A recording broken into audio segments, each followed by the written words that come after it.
Today, our verse is Matthew chapter 23, verse 6. And they loved the place of honor at feasts and the best seats in the synagogues. Our verse comes from Jesus' attack on the behavior of the scribes and Pharisees. Jesus highlights that they are knowledgeable. They sit on Moses' chair and teach the law. Therefore, the people must listen to what they teach. However, they must distinguish what they teach from what these people do. In other words, people must be able to separate the Pharisees and the scribes' teaching from their actions. Such actions include making public show and parading themselves in marketplaces to be seen and greeted respectfully.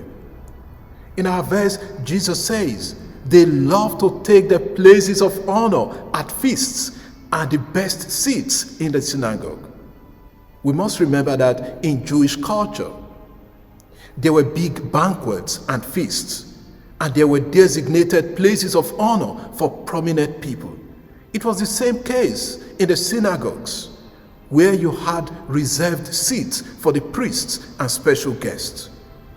Jesus points out that the scribes and Pharisees like to occupy these positions to assert their roles and positions among the people. It was a way of demonstrating their importance among the people. Why is Jesus pointing out this weakness in the scribes and Pharisees? Their hypocrisy was the issue for Jesus. That they preach one thing and carry out something else. Instead of leading the people with humility and true act of service, they flaunt their strength and ego. Therefore, Jesus points out the disconnect between external religiosity and sincerity in following God through his commandments. Jesus would further demonstrate in subsequent verses in this chapter that true greatness lies in humble service. Therefore, the greatest among you, he says, shall be your servant, in Matthew 23, verse 11. What do we learn from this verse? First, we must avoid hypocrisy and pride. Many Christians today, including religious leaders, seek places of honor and compete even with politicians in material wealth. Some want to take the best places and are offended when they are not recognized in public events.